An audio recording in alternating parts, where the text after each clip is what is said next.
nom est bien Jérémia Keshimana.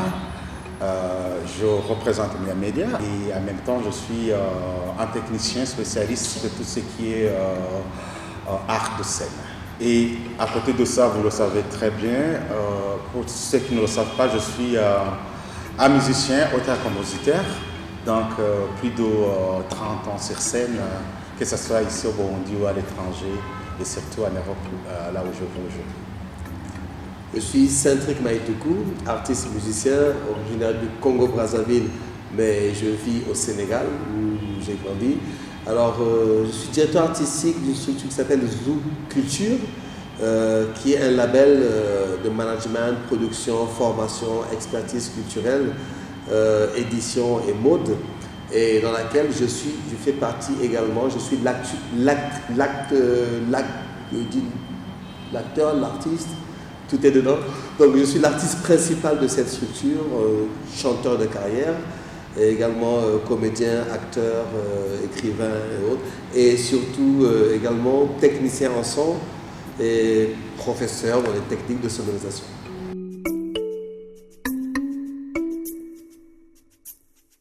C'est vrai que nous sommes là, comme tu viens de le dire, dans le cadre du projet PASAC, mais avant de parler du projet PASAC, avant de parler de l'Union européenne, ce qu'il y avait un besoin.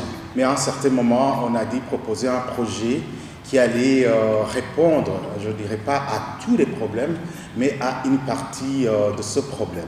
Et maintenant, il y avait cette formation des producteurs, des techniciens, des producteurs des studios, d'enregistrement pour qu'ils apprennent quand même tout ce qui va en rapport avec leur métier, qui est le son.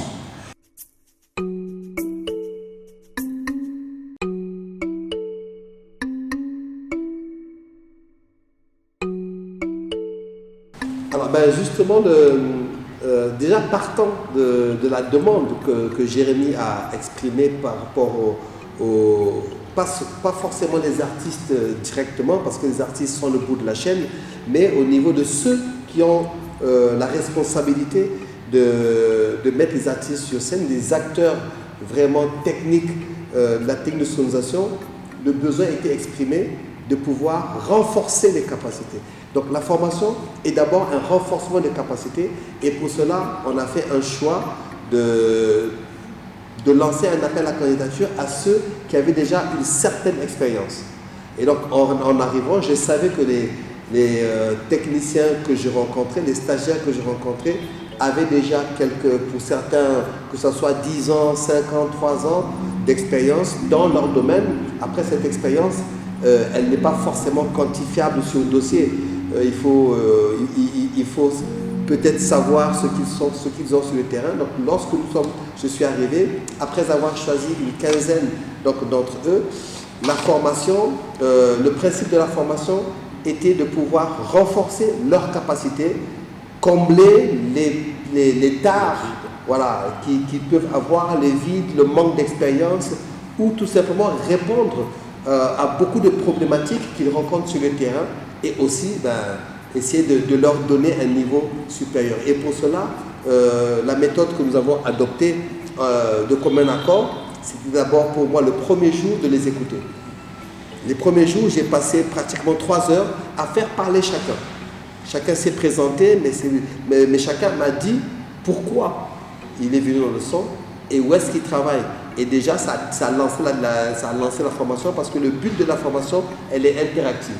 C'est qu'il devait poser le maximum de questions par rapport aux difficultés qu'ils rencontrent, et par rapport aussi à ce qu'ils voient, qu'ils ne savent pas comment ça fonctionne. Et donc, ce type de formation pendant 2 jours, bien sûr, nous avons eu un moment où j'ai carrément quand même donné des notions de base pour mettre un peu tout le monde à contribution. Et le fait que je sois là, peut-être moi, je suis venu de Dakar, mais qui est Jérémy à côté, c'était justement parce qu'il fallait qu'on ait aussi un autre formateur local, pas pour traduire, forcément, même si ce qui est bien, c'est que pour certains, les explications dans la langue ont été bénéfiques pour pouvoir faire comprendre d'autres choses, mais surtout pour compléter et partager aussi de l'expérience qui est la sienne. Confronter les deux expériences a beaucoup plus enrichi les apprenants par rapport à ce qu'ils sont venus chercher. Et au bout du 3e jour, nous avons essayé de démontrer par la pratique ce qui a été déjà partagé.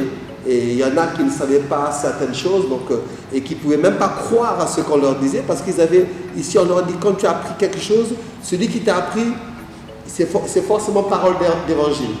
Et pour lui faire comprendre que ce qu'il a appris c'était le contraire, ben, il fallait démontrer. Et je pense que la démonstration a fini par les convaincre que le son n'est pas forcé. Le son, il est suggestif quand on l'entend, mais il est technique et scientifique quand on le pratique. Et donc, il y a des certitudes dans la manière de faire le son. Donc, si tu veux travailler sur une console, il faut connaître c'est quoi la console.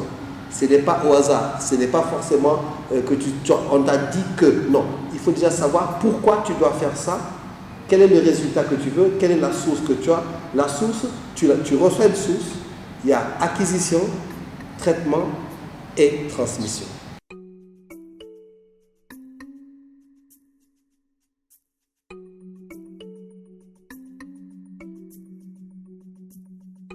Il y a beaucoup de choses qui sont prévues en général parce que le projet PASAC il est grand.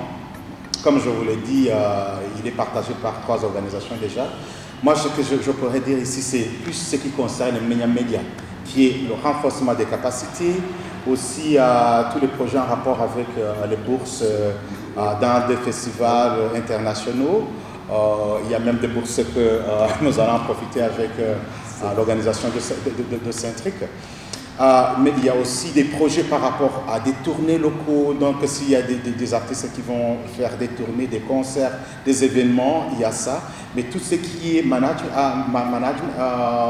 entrepreneuriat, ça c'est autre chose. Ça c'est ADESCO.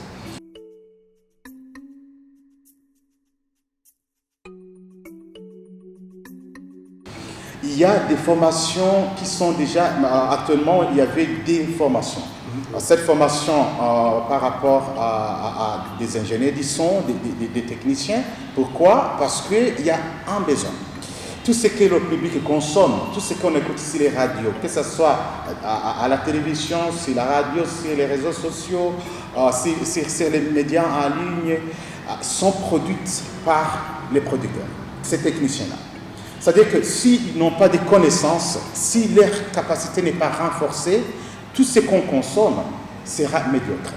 Pourquoi les artistes ne vont pas dans des festivals internationaux? Pourquoi la musique burundaise n'est pas connue ailleurs? C'est parce que la qualité qui est donnée par nos techniciens est faible. Voilà que c'était vraiment très très important qu'on renforce cela dedans.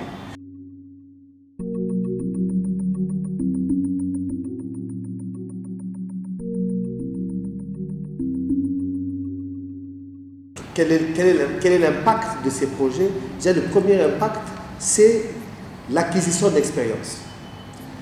L'opportunité d'être formé pour pouvoir, la finalité, comme on dit dans notre domaine de l'Institut culturel, de pouvoir vivre de son métier.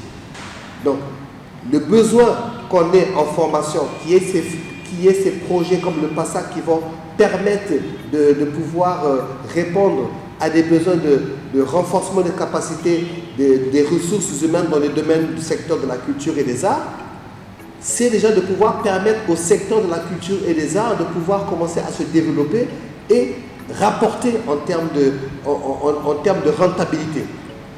La plupart des artistes attendent juste le concert pour avoir quelque chose. Et ce concert-là, il faut qu'il soit organisé par quelqu'un. Ce quelqu'un, il faut qu'il ait les moyens de l'organiser. Il faut qu'il ait les autorisations. Et surtout, il faut qu'il soit outillé pour pouvoir faire un bon spectacle qui va rapporter et payer les artistes. Et dans ce spectacle, celui qu'on néglige le plus, c'est le technicien son. Quand l'artiste est payé 3 millions de francs CFA, le technicien est payé 25 000 francs CFA. Lui qui est là avant, qui est là pendant, qui est là après, pour l'artiste qui va toucher 3 millions, lui il touche 25 000 francs. Je n'ose même pas évoquer le pourcentage. Donc il y a un gap, il y a une injustice. Ces projets-là, nous, ce qu'on apporte, c'est déjà de faire comprendre aux gens l'importance et l'utilité de ce secteur, surtout de la technique de sonorisation. Et je leur dis uniquement que cet artiste venait réveiller Michael Jackson qui est mort, proposer lui 10 milliards d'euros ou de ce que vous voulez comme cachet, il va dire ok. Mais il va dire avant de quitter ma tombe, le son c'est comment? C'est ça. Il dit non mais le son, bon, tu viens et puis tu vas avec. Il dit non, je préfère rester dans ma tombe. Les 10 milliards, vous les gardez. Pourquoi? Parce qu'il sait que sans l'apport de la technique, lui, son art n'est pas valorisé. C'est comme un diamant le diamant brut, il a un coût, mais celui qui est sur un écrin a un coût 100 fois supérieur. Et donc nous sommes l'écrin. Et tant que nous n'agissons pas, vous n'avez pas de valeur. Mais pourquoi il y a un gap au niveau de la rémunération? L'artiste va rouler carrosse quand le technicien il va marcher pour venir à son travail. Et donc dans le secteur de la culture, ces formations-là, l'impact c'est déjà de revaloriser ces techniciens, mais en même temps il faut leur dire pour que on vous respecte, soyez les meilleurs, soyez bons. Répondez à la demande, soyez les crains qu'il faut. Et pour être les crains qu'il faut, ça ne s'invente pas, il faut avoir des connaissances. Et ces connaissances, il faut avoir des moyens à mettre en jeu pour pouvoir permettre à ces gens-là d'acquérir ces expériences. Et donc, là, j'ai un peu répondu aux deux questions, si vous voulez, pour vous dire que dans le secteur de la technique de son, les endroits où j'ai eu à former, avec un suivi, eh bien, ça a contribué à ce que beaucoup de techniciens aujourd'hui, et je peux vous le certifier, nourrissent leur famille convenablement. Il y en a qui ont construit leur maison et beaucoup ont reformé d'autres personnes qui en vivent.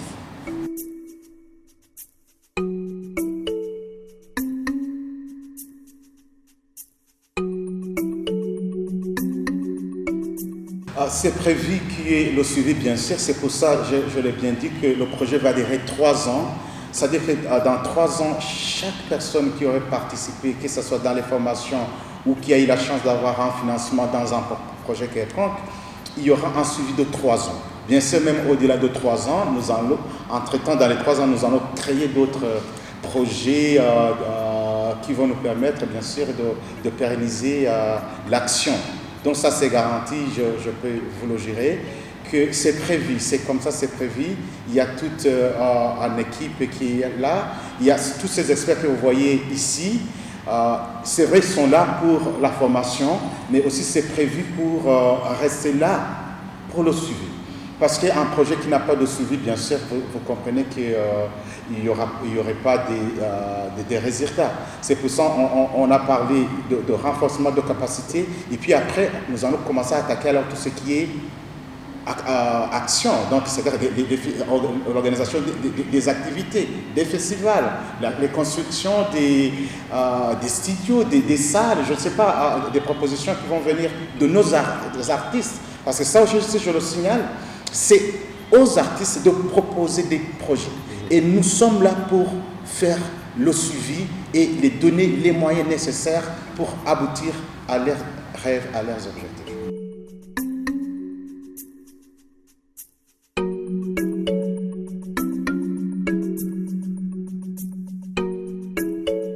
Un mot vraiment que je peux lancer pour les artistes, ce projet PASAC n'est pas à moi, il est à vous les artistes. Le projet PASAC, ce projet est à vous. Il est là pour répondre à vos questions. Vous avez besoin des connaissances, des financements, des moyens. Ce projet, il est à vous. C'est à vous de proposer, de répondre, d'amener des projets. Ne restez pas dans vos petites chambres ou devant les selfies, mais il y a le projet qui est là, qui est vraiment en cours. On vous attend, nous sommes là pour vous.